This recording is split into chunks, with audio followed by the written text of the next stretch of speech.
Okay, we are now live. This That's is right. episode number 5 of the Bell Ringers Wrestling Podcast. And today, well, this week, for the second week in a row, I have a guest. Let's get What an it. honor this is. This is the same guest from last week, so no introduction needed. But I would like to make an announcement after what we talked about yesterday. Bell Ringers and the C&E podcast are now official partners. So expect some cross promotion on Twitter, Facebook, wherever you get your podcast from. This is going to be huge for us both. Well, 3 of us, counting Cameron, who's not here, but him as well. Let's not waste any time. Let's jump right into NWA Powerrr. That's Now, right. you did not watch Powerrr. Unfortunately, due to me having an Android phone device, my Fight TV app kept on glitching up and freezing. So I'm gonna have to need you to be the ring general of your show, and you're gonna That have is to no carry me problem. through the. But So, we look forward to it. So yeah. I'm gonna be doing a live reaction to what happened. So let's get it. So the first thing was Thomas Latimer versus my Twitter best friend, Marsha Rocket. That is your ultimate Twitter best friend, honestly. That is. Yes, it is. Big shout out to Mister All Day. This match was very good. It was very good. Two people you wouldn't think would be quick. They're quick.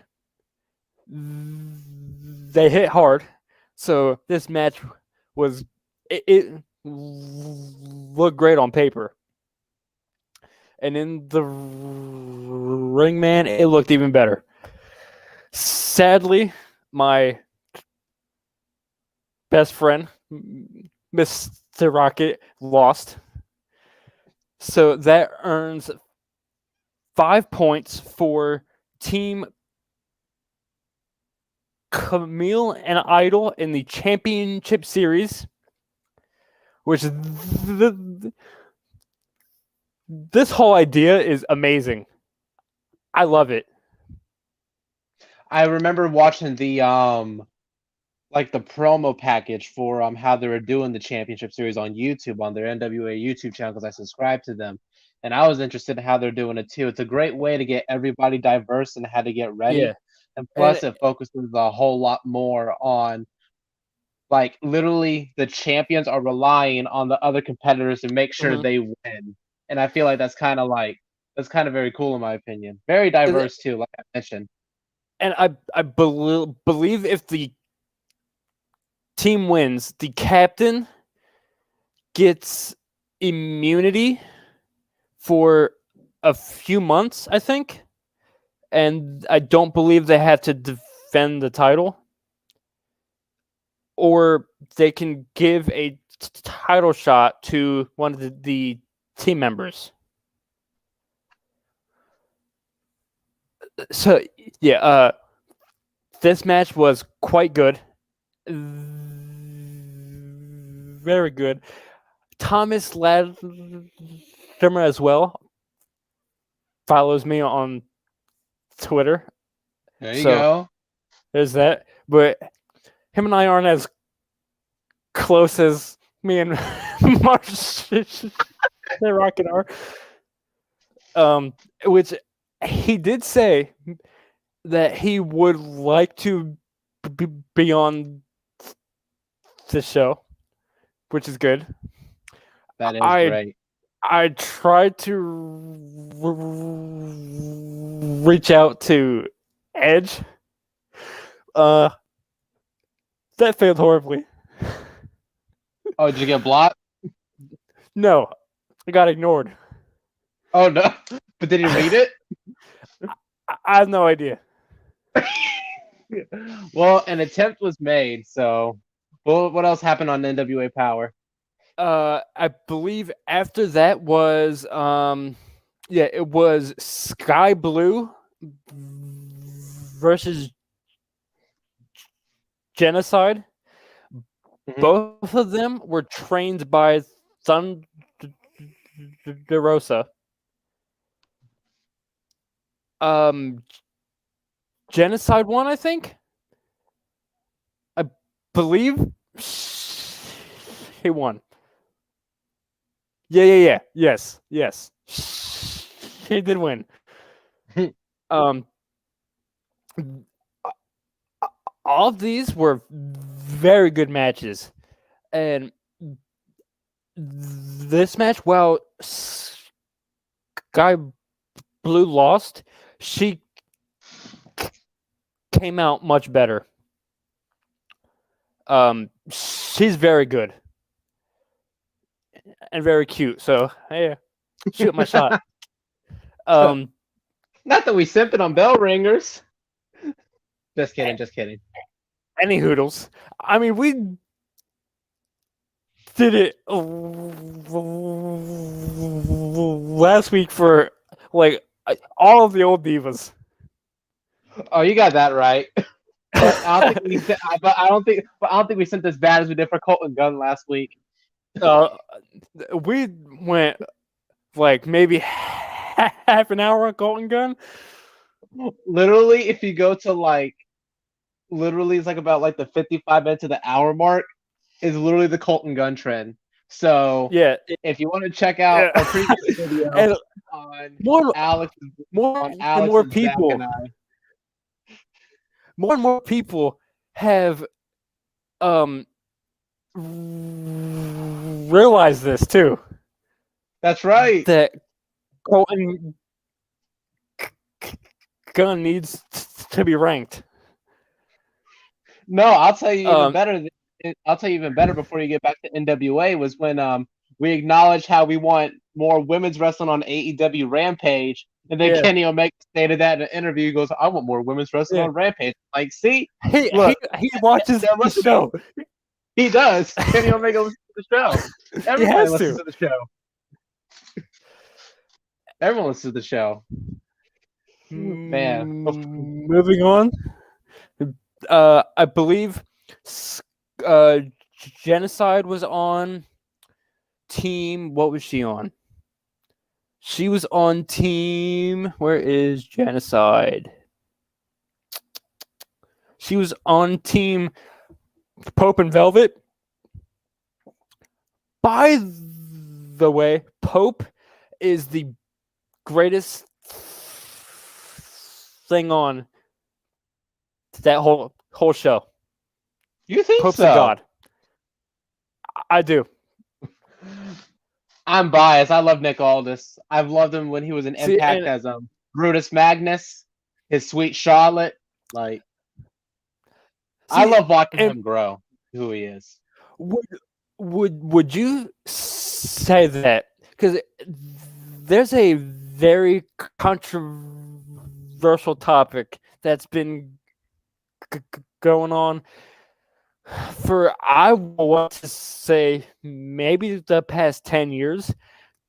Does the champ make the title, or the title make the champion?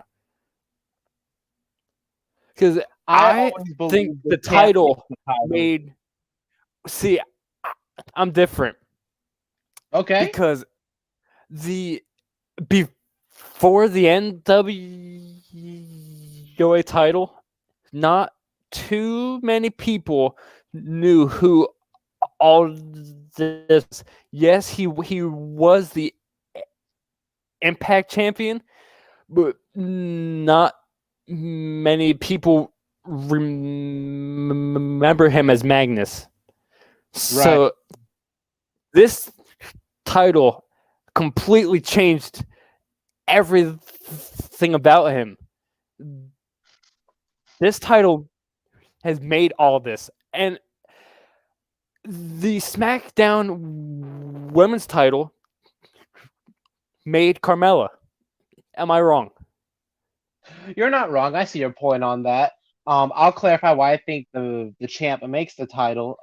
If you go back to the 90s, Rob Van Dam, longest reigning ECW World Television Championship, champion for over a year, never even lost the title. And I want you to think about that. It was that exact same title that main evented an ECW pay-per-view into which the ECW World Champion was the co-main event.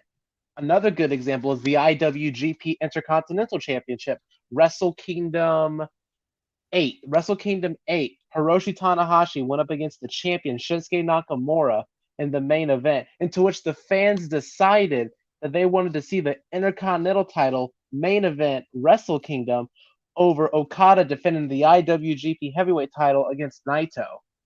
So I definitely believe with that prestige, I felt like with Shinsuke Nakamura, with what he did in New Japan Pro Wrestling, that made the Intercontinental Championship. Mm-hmm. And opinions on this can flip around. But I always think having one title can change everything about a person. And we have a comment here from my cousin Michael. He says, look at Lashley. The WWE title has made him better. I agree with your cousin right there. I feel like the conflict, not conflict, I feel like the miscommunication of the champion title making the champ or the champ making the title, I feel like it varies and depends on how that wrestler / sports entertainer, however you want to call it, is booked in that angle for the storyline, or how they are perceived. Like how I mentioned, Rob Van Dam, high flying athlete, the man that would always on ECW. I'm making more money, more exposure, so I can work on Monday nights. And then, like you mentioned before too, with the SmackDown Women's title with Carmella, how that made her. Because I remember, I'm not gonna lie, before Carmella was SmackDown Women's Champion, I just knew her as the valet for Enzo Amore and Colin Cassidy. Yep. So, and then I guess if you want to be technical too, I will be honest, because I did not watch much NXT back then in 2014, 2015. When Paige won the Divas title from AJ Lee to WrestleMania. So I see your point on that one, but I feel like back in the past, I will go so as much as to say between the 70s to the early 90s, it was the champ that made the title. Nowadays, it's the championship title that makes the champ. Yeah, because it's always changing. Because the U.S. title wasn't really relevant until John Cena's Open Challenge with it every week. He definitely made that title mean something, but the title to me has made more people better than the champ has made the title better. That's just me, though. I see your point. We'll have to say that for a future podcast episode where we get more people to talk about that. But we still got a lot to cover up with NWA, and then we also got AEW and a special a conflict that we've been dealing with the IWC lately. So yeah, that has me pissed off. Okay. All right. Well, right now let's keep the happy vibes going with them NWA. Mims versus Jay the God, JTG. JTG is my guy. I when tell you what, though, he when he was in Crime Time, I loved him. I saw him in Raleigh, North Carolina, in June of 2006. In the It's now the PNC Arena, but it used to be the RBC Center. It was next to a Wendy's. I remember that. It was next to a Wendy's. That's where the arena was at. And I remember he was opening match. It was Crime Time and the Hardys taking on Lance Cade, Trevor Murdoch, Johnny Nitro, and Joey Mercury. that's a good I match. remember that was a good match for like that year. Yeah, like house show. I had to mention that. So yeah, JTG. And can I also mention too? Not trying to simp for him real quick, but like No, he has go gotten ahead. so swole. He has gotten swole Yeah, and he like got in muscular. shape. He got in shape. Has like from where he was at from like 2006, and then to see him right now in 2021. Chef's kiss, like major improvement. Shout out 'Cause to I don't know what he did, but shout out to him. You go, JTG. ever since we lost Shad, R.I.P. I've seen JTG get more focused than charismatic, and it's completely turned him into this beast. Yeah, He's a beast. he is. And I knew he had potential. luckily, he did win. He beat Mims, earning 5 points for Team Aaron and Taryn. And then that was Mims needs to be talked about more. He's very good. Very good. But we don't have time to talk about him more today. And the main event was Trevor Murdoch versus Fred Rosser. Not really the best of matches. To be honest, I'm not completely sold on Murdoch. He's not horrible, but he's not great. There's moments where I forget he's still there, if I'm honest with you. But I'm still used to him being a jobber with Lance Cade back in 2007 over in the WWE, honestly. Yeah, but I'm glad they're making him big, because he really hasn't been in this type of position until now. He's in a very good feud with Aldis. He is. I enjoyed his match he had with Ricky Starks, and when he like shook his hand and stuff like that and said, Oh, yeah. like, you have potential. That was a good one too. That's wasn't that for the TV title? I feel that was I feel that was before he won the TV title. 'Cause But it was around that time where Ricky did win the NWA television championship. yeah, because Ricky I can go on and on about how great he is. That's The right. NWA, back when it was on YouTube, Mm-hmm. I feel like Ricky was the MVP of the YouTube Power era, Mm-hmm. and now it's all this on Fight. Yes. But Ricky, I'm glad he's signing on Dynamite, which we're about to get into. Oh yeah. Let me pull up that beautiful match card from last night. All right. While you pull up the match card, I'll give a little bit of an insight on the show that happened. So, Fight for the Fallen last night on Dynamite, ladies and gentlemen, took place in the Bojangles Coliseum in Charlotte, North Carolina. The Bojangles Coliseum has been a numerous attraction and numerous events, such as Starcades and as well as other famous NWA, WCW, and WWF events.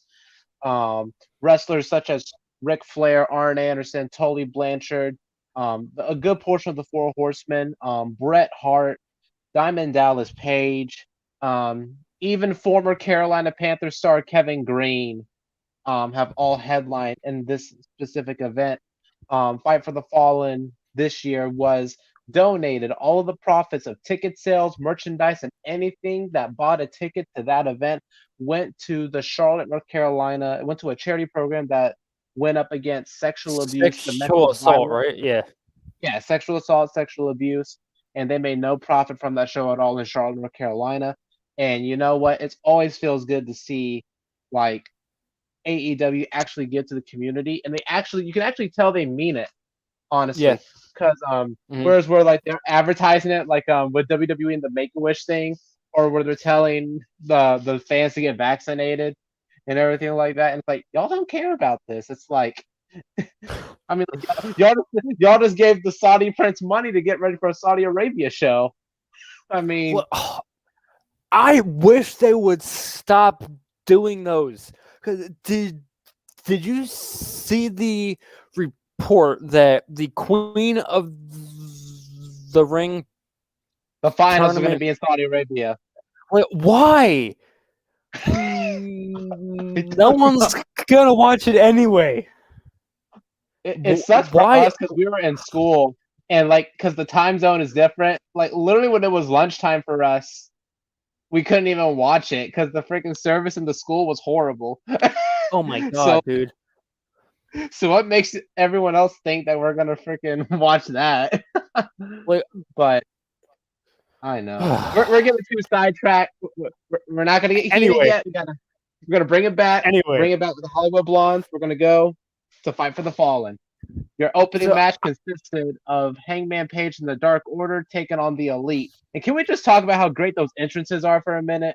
Oh yes, the Elite Squad was so dope. And this match was insane, but the wrong team won. I agree. The wrong team won. The wrong team definitely did win. Unless they are trying to have Page be desperate for a match, which would kind of kill his character. This loss makes no sense. Because I can't really see who Kenny's opponent could realistically be at All Out, because I'm telling you, Hangman lost. It's Christian Cage. Because if you look at the rankings, according to the rankings, because this is what's on their website, your ranking lists were Hangman Page, Jungle Boy's number 2, Christian Cage, 4 is Darby Allin, I believe, and then number 5 was I don't know. I don't think it was Brian Cage. I don't think it was Brian Cage. It was someone else. Isn't it Ricky? That I don't know. I can't remember the 5th one right now, but oh great. Well, you talk about this match. I'll look it up. Bet. Tag team work at its finest. So like Zach mentioned, the Young Bucks, the Good Brothers, and Kenny Omega, along with Brandon Cutler, Michael Nakazawa, and Don Callis, they came out to promote the new Space Jam New Legacy movie starring LeBron James and Bugs Bunny. They all came out in the white jerseys. They were shooting hoops, but I feel like the best interest actually went to Hangman and the Dark Order, like where they all had like the little light ups and they had like the purple bandanas. Like I loved it. It's like I was playing Red Dead Redemption 2, and like Hangman Page is like the new John Marston type character. Um, the crowd was loving it. Like the chants for Hangman, Evil Uno, John My Silver, guy. who came back from injury. Who John Silver's your guy? Evil Uno. Oh, Evil Uno. My guy. I love his Twitch stuff, man. Like, but His can we also mention Twitter too, is hilarious. like, Evil Uno's also gotten in good shape as well. I'm proud of him as well. Oh yeah. So But I will admit there were some concerns before you get to the rankings. There were some concerns I had because there was a lot of moments where when Stu Grayson did a dive and his head literally fell on the concrete mat. Yeah. And like you literally heard the thud and he shook his head and all you just see is that and I'm just like, ugh. So who's ranked number 5? Okay, well, first off, these whole rankings are completely ass backwards. Yes, they are. Very backwards. Christian Cage should be 5, but he's number 3. He's only 5-0. Well, don't forget this is in regards to singles wins, not tag team or anything else. Just remember that. Darby Allin is number 4, and he's 13-2. Number 5 is Orange Cassidy, and he's 12-1-1. So I feel like he should be number 1. Darby should be 2. Orange Cassidy already got a shot at the title, though. Darby's going to be feuding with a potential returner. So Christian Cage is literally going to be your next challenger. And if you remember, I don't hate it either, but it's just not his time. I don't think. I feel like they're going to wait till either Full Gear or Double or Nothing for Hangman to get the title. I feel like they're going to wait till Full Gear, and I'll tell you why Full Gear. It's because Full Gear was when I believe it wasn't Full Gear. No, it was not Full Gear. It was All Out. When he fought Jericho, faced off in that. Out. Yeah. It was All Out. My bad. He's either going to get the title at either next year's All Out or next year's Double or Nothing. But I feel like Hangman. I feel like that's what they're going to do. And I'm not going to lie. I feel like that's not going to work because if you keep teasing the fact that we're going to get this opportunity, fans are not going to love it. And I'm not going to lie. And I'm going to be the one in the minority here. And you know what? This will be a wrestling hill I'm willing to die on. Once they bring in CM Punk and Daniel Bryan, if that is scheduled to be true, I will not believe it until I see it. Most of these stars are going to go to AEW Dark or Dark Elevation. What is their biggest show? Is it Revolution or Double or Nothing? Double or Nothing is the WrestleMania. All Out is the SummerSlam. Revolution is kind of like their Royal Rumble. And Survivor Series, it would be Full Gear. Yeah, Full Gear. Mm-hmm.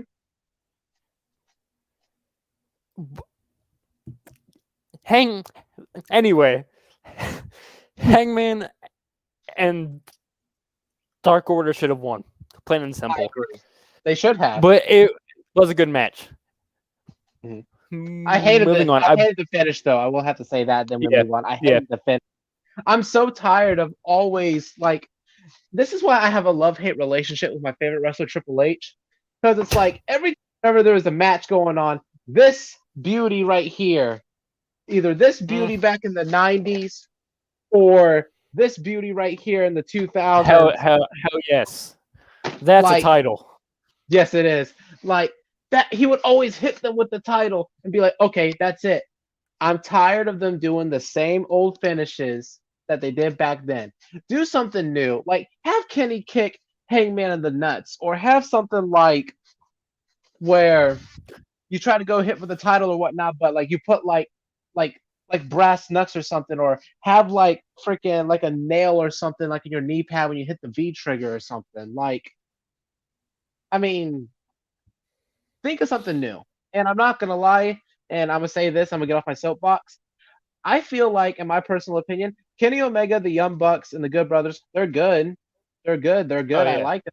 But I'm not gonna lie. I personally feel like they had their best moments when they peaked in New Japan Pro Wrestling. Mhm. Because why are you still using the same stuff you did in New Japan and bringing it over to the States?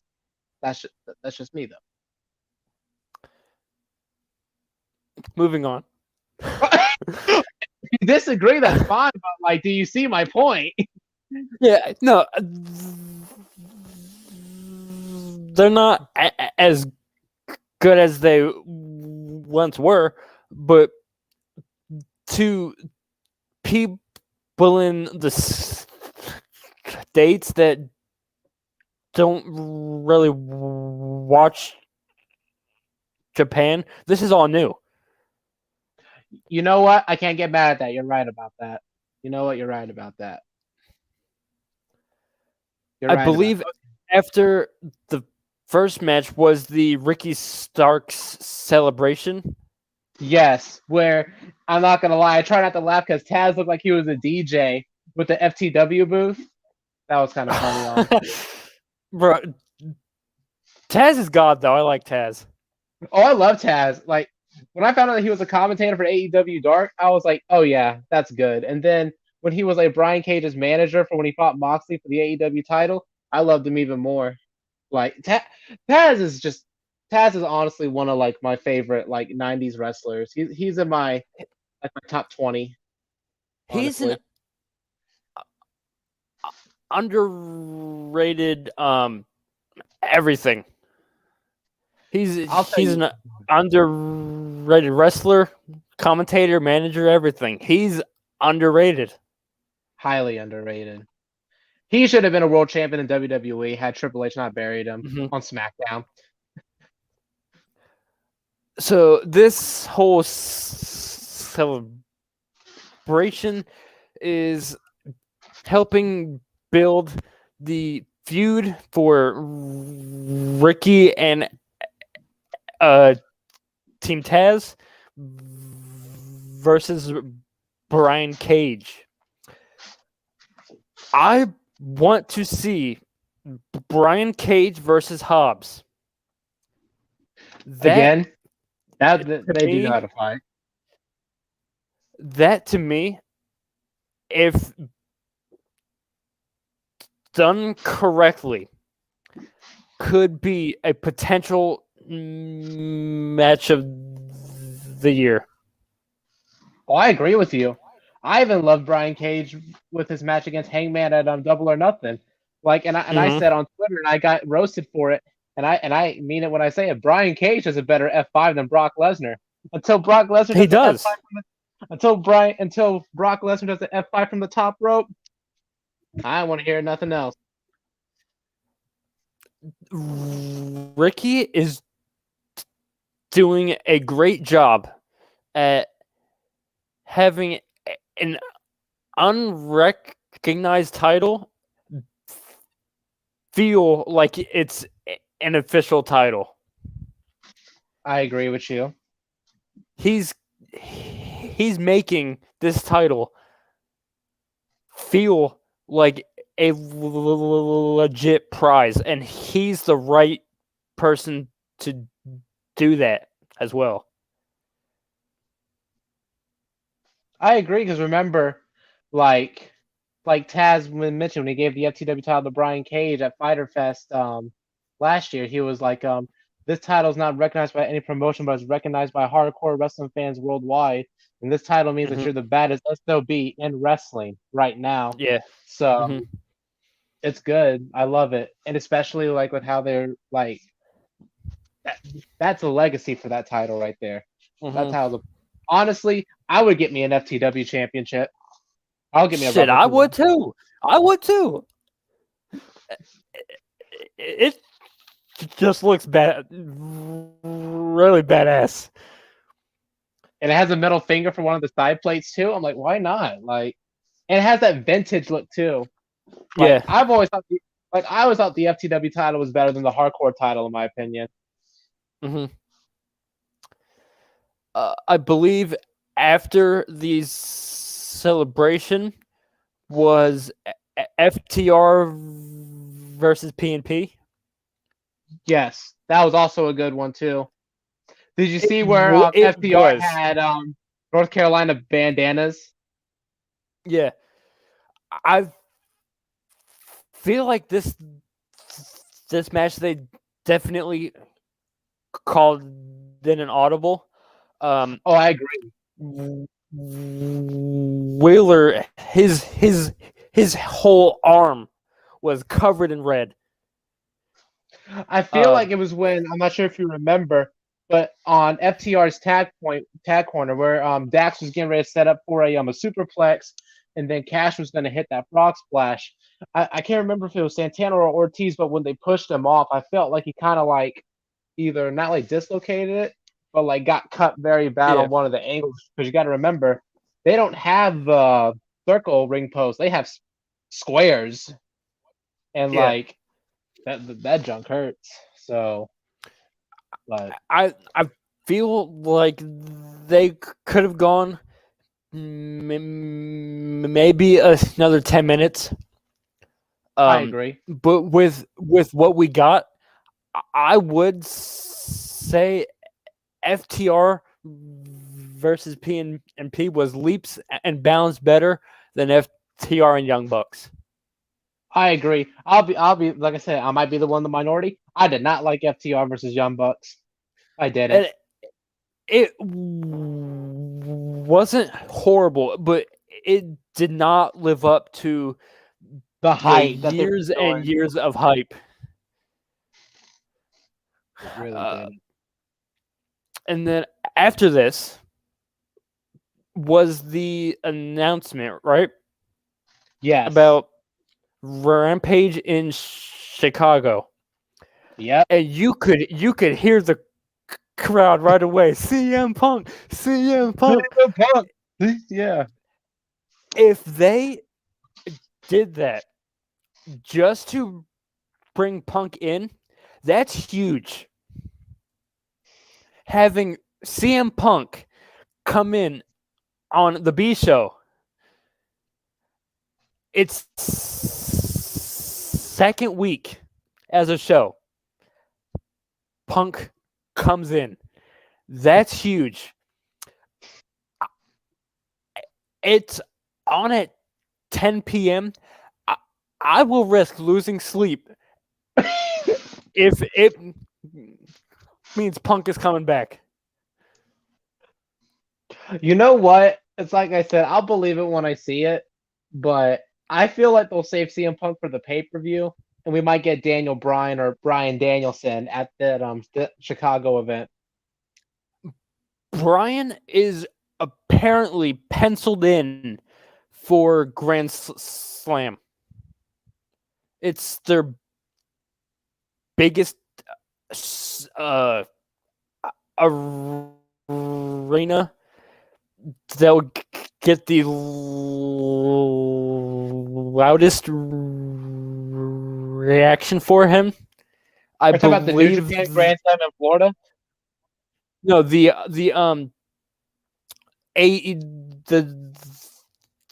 W show September 22nd. Oh, isn't that the Arthur Ashe Stadium in New York? Yeah, they're at the biggest stadium they've ever been in. Yeah, that's right. Oh, so he's penciled in for that? Okay. Yeah. Which that is the perfect time to bring in someone as highly regarded as Daniel Bryan. But why don't we talk about that Darby Allin promo that he cut, where he was like, Chicago's a place to prove how good you are, especially if you believe if you're the best in the world. And that's when Shane McMahon's walking out. Dude, imagine the ultimate troll, like, freaking all yours, CM Punk. Here comes the money! There's this meme I saw. I had to mention it, and it says the contract says I, best in the world, yeah, but it yeah, doesn't I say saw best this. world. But dude, that would have been funny. And then following that huge news was the trios match. Jurassic Express with Christian and Cage versus the Hardy Family Office. Good match. It was. But I'm kind of tired of this whole faction. Which one? The Hardy Family Office. It's a creative idea, but there's now what 3 teams in this faction. So You got Private Party, just- Butcher and Blade, yeah, Hybrid. and yeah, so that completely takes out 3 teams for their tag team division. But AEW already has enough tag teams to bounce back with. Yeah, but I don't know. I really miss like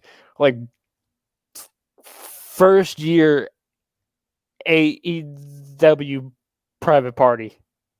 Yo, oh my God! When they beat the Young Bucks in that opening tournament, I flipped out. I marked. I was happy. I was so happy. That was my first time seeing them, and I was blown away. They're amazing. They are. They're just not in the best position right now. Give it time. Give it time. I'm trying to. Like every business will go bankrupt later on in life, so give it time. But also a key thing to remember is what Jim Ross said about Christian Cage, is that he said that he is a valuable contender right now for the AEW title. So Yeah. with Hangman losing and Jungle Boy losing to Kenny a few weeks ago, I think we're looking at Christian Cage versus Kenny for the next world title match. Which it is what it is, but I would like to see Kenny versus Pac again. But Oh my God, that's I me. love their Iron Man match. Yes, Iron that Man was definitely one of the best matches I've ever seen. And moving on from the trios match, we had Lance Archer versus, I'm probably saying this, Hikuleo. Hikuleo. Yes, okay. That's not what I was gonna say. Now, I was streaming TNT, so my service was acting up this whole match. I couldn't really watch it, but I did see Lance win, and then Tanahashi had a vignette promo. Sadly, they cut his that's promo. not. Huh? I'm sorry. They cut his promo for TNT. That wasn't the full promo that he said. Oh my God. The full promo was that he said he was going to challenge the winner of tonight's IWGP US title match at the August 14th show, Resurgence, which is going to be one of New Japan's California shows they're going to be doing. So we're getting Lance Archer versus Hiroshi Tanahashi for the IWGP US title August 13th or 14th. I think it's the 14th because 13th is Rampage. But yeah, August 14th. Which is the same day that Andrade faces Kenny Omega for the AAA World Heavyweight Championship. I wish we were getting this match on Dynamite, but reports have come out that at All Out, John Moxley will be f- facing a top guy from New Japan. So I think it'll either be Tanahashi or Okada. Dude, if it's Okada, it's probably gonna be Tanahashi because Moxley cut that promo on him. But if it's Yeah. Okada, I am marking out, doing his pose. Like I remember even telling you back at high school where I was like, dude, Okada's the man. Okada's the next one for like greatest wrestler of all time. I feel like he's the greatest wrestler right now in America. Not America, greatest wrestler in the world right now, in my personal opinion. Mm. That's your opinion. I know. We'll send them off the air with our debates. And then after this was Julia Hart versus Thunder Rosa, her first official match on as a signed AEW wrestler. And she's the top ranked woman in the division as well.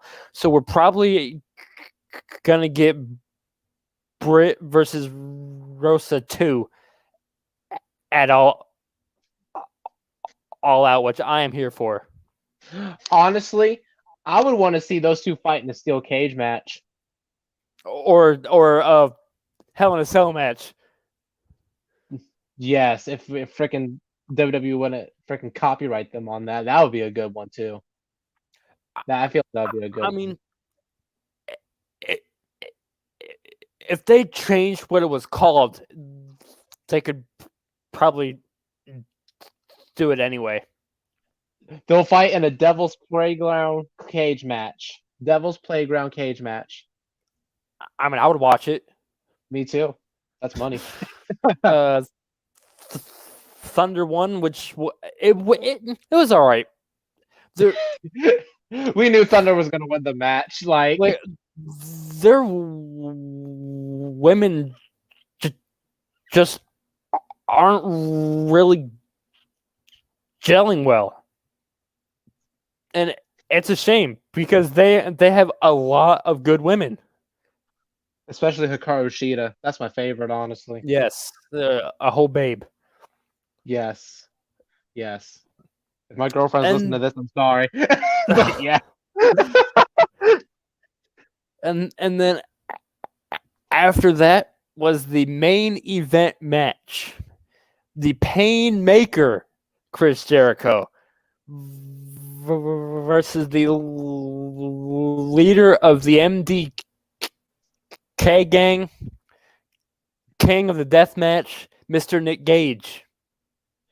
I'll start first. I did not like this match. I liked that Jericho went to this level. I don't like Gage. I'm not saying I don't like hardcore wrestling either. I love hardcore wrestling. I mean, hardcore wrestling is one of my favorite things. I loved ECW back in the 90s. I love the IWA Japan 1995, 1996 King of the Death match, both won by Cactus Jack, FKA Mick Foley. I love, like, for crying out loud, like, and this is going to be announced on the Bell Ringers podcast. I'm going to be interviewing one of the specialty hardcore wrestlers, Just Incredible, this Sunday. So I mean, like, I'll be hardcore tuning wrestling. into that shit. So, but I do gotta say, like, when you're doing hardcore wrestling, this is just my opinion. Once again, my opinion. I don't know a lot about it, but I will say, you still have wrestling to do. Mm-hmm. Like, Nick Gage is a good hardcore wrestler. Yep. But when it comes to him being in the major spotlight, he does not know what to do. Like, literally half the match, from what I remember, is him looking under the ring for the same thing over and over again. Mm-hmm. Literally all we got were light tubes, which I did not mind, by the way. We got light tubes, chairs, and a thing of glass, and a pizza cutter. Yeah. Okay, not being mean. Texas Deathmatch last week. We got forks. We got tables. We got barbed wire tables. Like, I thought the Texas Death Match was better than this No Rules match. That's just me personally. And I feel like Gage was trying too hard to be hardcore for a TV audience when Oh yeah. he's just wrestling in GCW, he can be himself. That's his territory. He was trying too hard to make him and Jericho look good. He relies too much on weapons, and it's his character, but for me, it just doesn't work. I get it too, but to be fair, if you want to mention the whole weapons thing and stuff like that, look at the John Moxley character. The John Moxley character is built on using weapons and hardcore wrestling, but he's able to elevate that into when he's doing like street brawling. Hence why he does his MMA techniques. Mm-hmm. So I mean, like Nick Gage could easily change that, but I'm not sure if you saw this meme, but it said like Chris Jericho is pretty much doing everything he couldn't do ever since he left WWE. Yeah. Falling off the cage, match with Nick Gage. Like it's like I told Cameron earlier when he called me on the phone. I was like, Chris Jericho is like that one guy or woman that got out of the bad breakup, and they're just having like a hot boy summer. Jericho is literally having a hot Jericho summer, honestly. Like he's just vibing right now. He really is. And then after that match, MJF dropped a bombshell for next week. Chris Jericho versus Juventud Guerrero.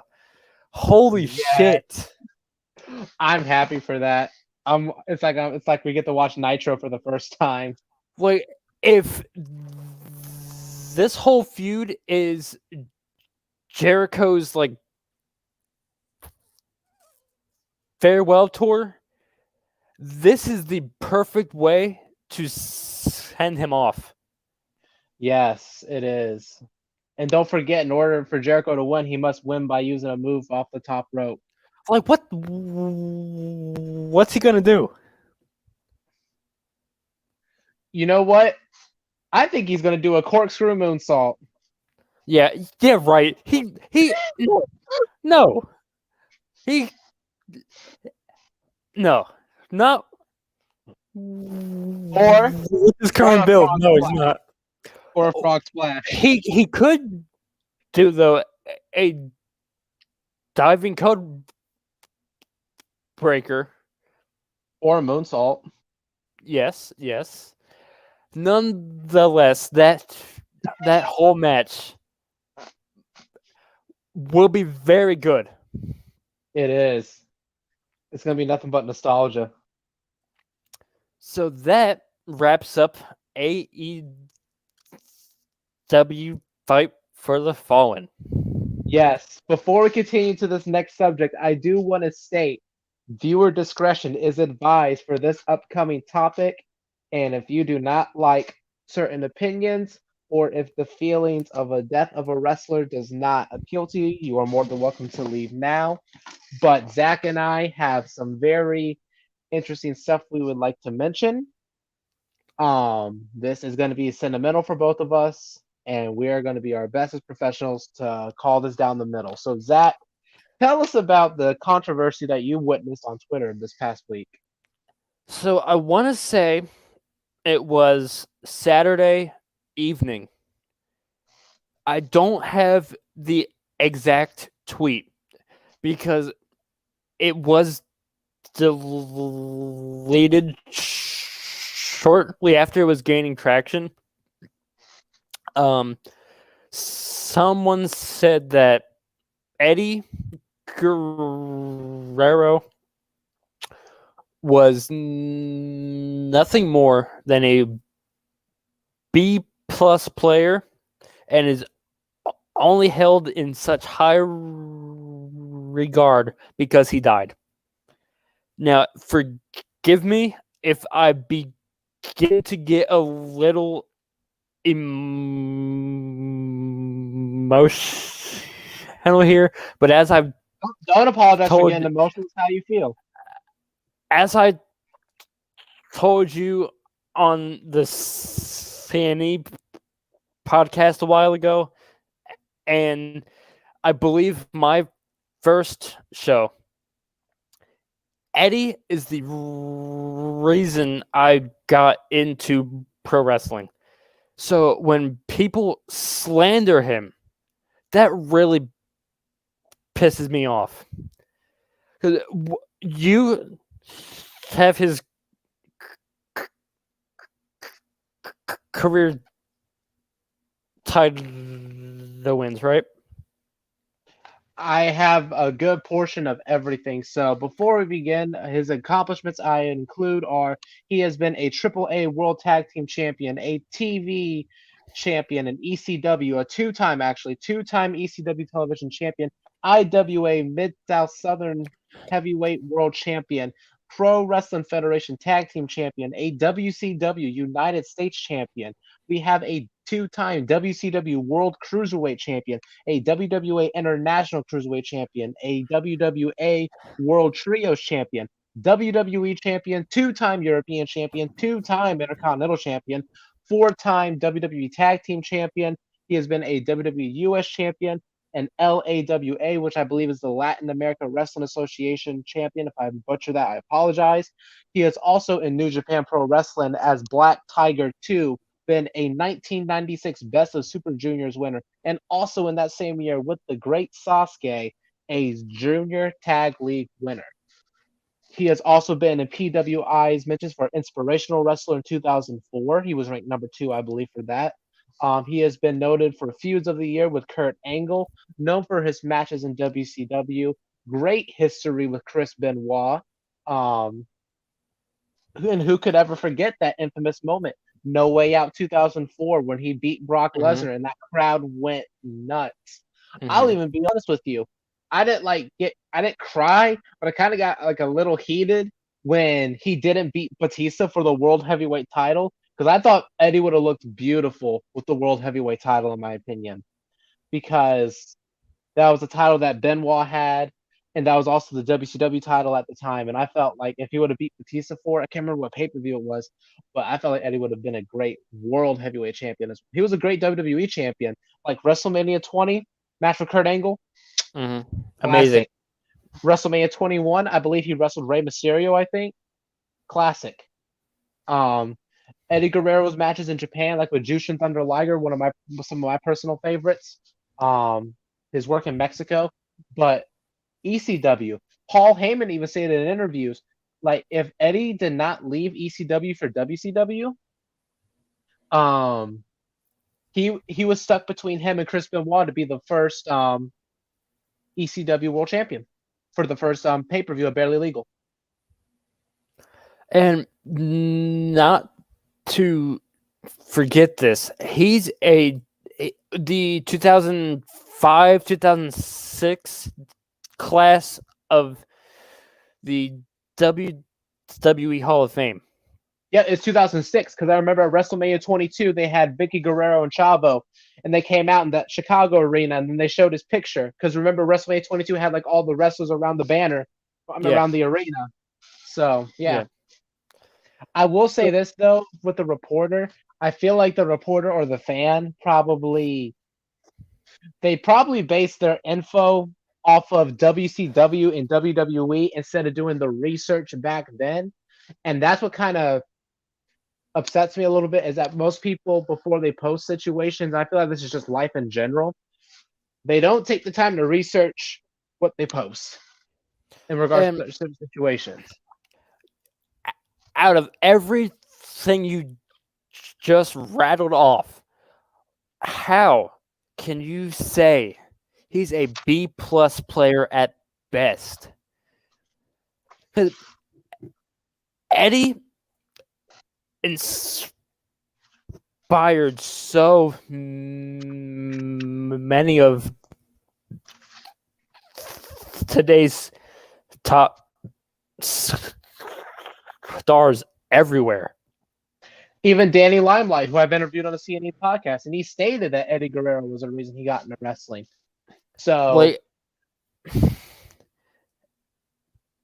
Eddie was he was so I can't wrap my head around how you wouldn't say he's an A+ player when he's a GOAT. He's one of the best to ever lace up a pair of boots. And well, he has been in some weird feuds, like for who was the father of Dominic, but those weird feuds had some banger matches. That ladder match was hype, even though he was like, "Where the was Vicky?"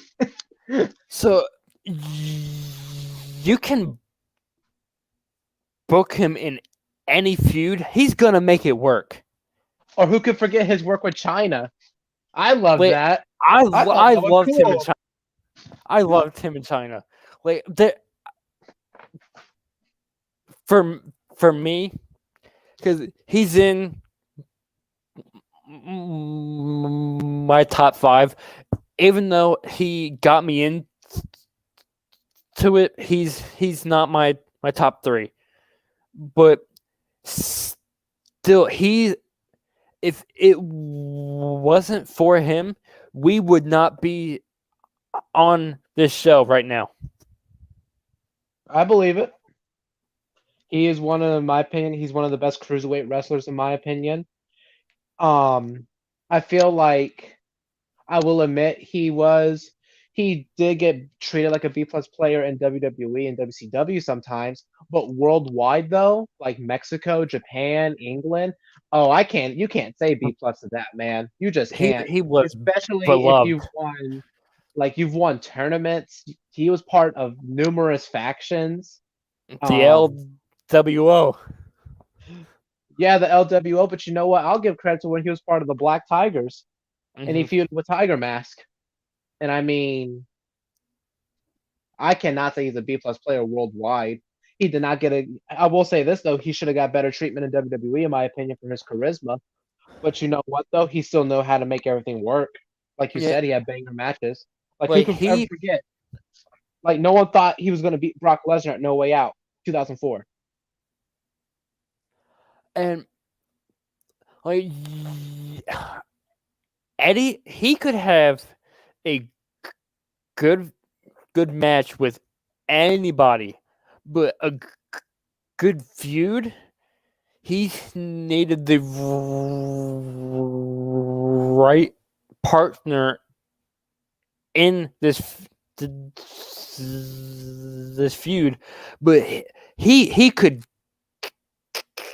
carry a match and have his opponent look amazing. I agree. Eddie, he was a genius. And look at the inspiration he did for Chavo. Mm-hmm.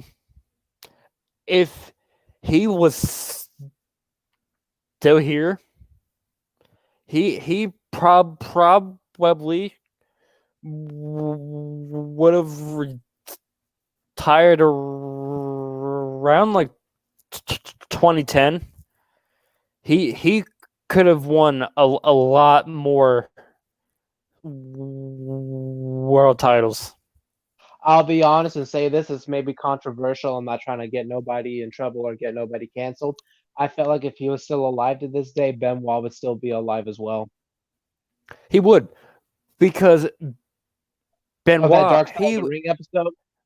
Yeah, like those two were brothers. Like literally, those were like brothers that were like not by birth, but like they, like people talk about how close like Triple H and Shawn were, like kayfabe wise and behind the scenes. But I feel like there's no greater bond than between Benoit and Eddie. I mean, for crying out loud, even Chris Jericho mentioned about how special Hmm. Benoit and Eddie were to each other. They Yeah. valued each other. They loved each other. Like both had family values. Yes, I will admit there were moments where, like back in the WWF, where there was bad chair shots to the head, unprotected dives, and attacks that contributed to a lot of the situations that have happened.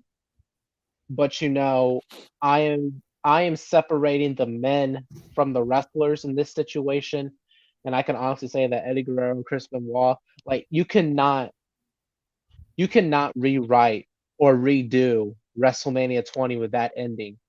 Mm-mm. Like like Benoit has the world title, Eddie Guerrero has the WWE title. That moment is just so special. And Hmm. I feel like the special one is off air, but they showed it after the Chris Benoit tribute show they did on Raw when Benoit passed. Was when they had his family and everyone of his family members were there, and like that's just sad. It's just sad. But I will say this though, I get why the person made that comment. However, I feel like the He's whole wrong. death thing. I feel like the death thing was not necessary. I feel No. like that should have just been left out of the picture. That's And just me. if he wanted to sound like he knew what he was saying, he should have said from when to when was he not an A plus player. But to me, he's always been pinnacle. Easily one of the best cruiserweight wrestlers and also one of the best luchadors, one of the best charismatic wrestlers. I can also say that. Mm-hmm. And I can also say he's also one of the top high flyers, in my opinion. I consider Yeah, him a better high flyer than Rey Mysterio personally. yeah. Personally, I do. That's just me. Is there anything else you want to add on? I'd also like to add on that Eddie definitely is one of the great wrestlers worldwide. Mm-hmm. Um, I will say that it's moments like this that kind of make me not hate be a wrestling fan, but it makes me kind of feel a little disgusted towards other wrestling fans. I respect their Yeah, opinions, don't get me wrong, but there are just certain moments where I just look at them and I'm just like, what is wrong with you? I mean, I've seen people on Twitter wish wrestlers dead, yeah. injured, and like And other stuff. And I'm just like, and I'm over here trying to get Colton Gunn on the ranking system of we all AEW. are. We are. I And mean, there's a big difference from having an opinion and being a complete idiot. I agree. This guy was being an idiot. That'll be And like me saying that Triple H didn't bury nobody between the years of 2002 to 2005. and I do respect opinions, but at, at, at least try and back them up. And logic. Logic's the main thing, but you got to remember, Zach, this is just life in general. This is the issue with most of the people in our generation, too. Are They don't people don't use logic no think. more. They don't No. think. They And really don't.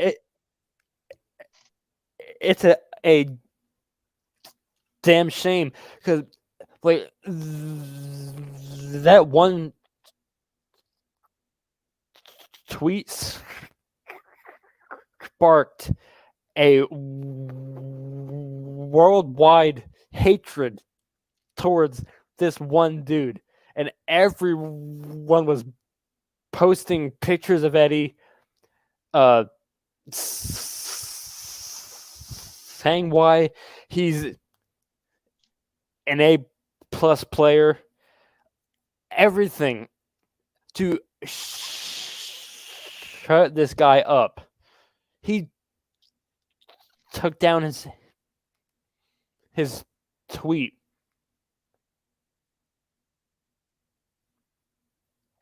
It's just crazy. And so with that, we're going to end it for this week. Where can the lovely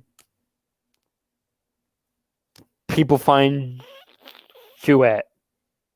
You can tweet to me at Esco Morality, where I talk wrestling, video games, anime, and much more, but mainly wrestling. Stay tuned for a special episode of the CNE podcast this Sunday night.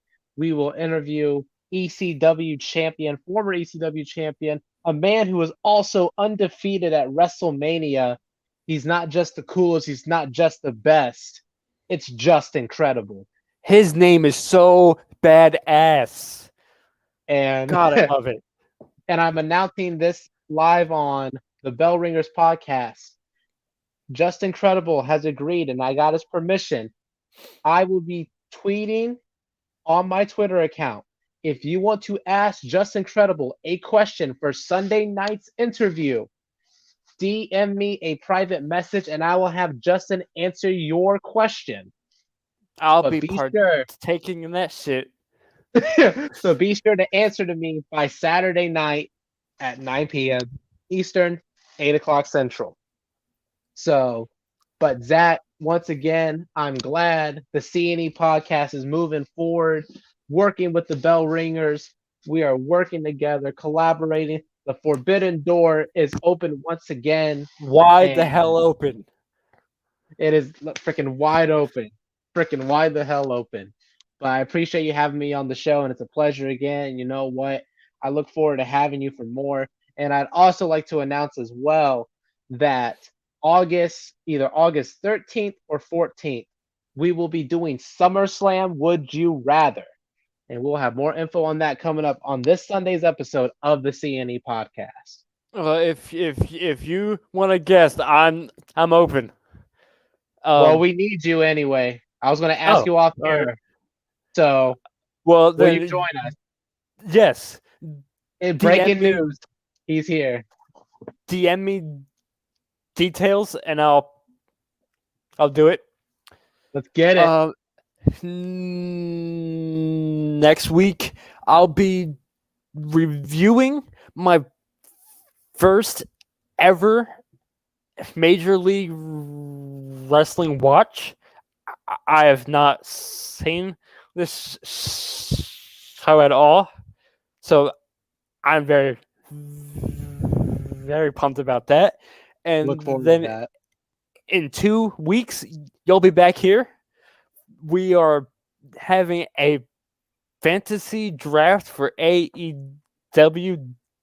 Which brand would you like? Dynamite or Rampage? I'm gonna go on a limb. I'm gonna go new. I'll take Rampage. You'll take Dynamite.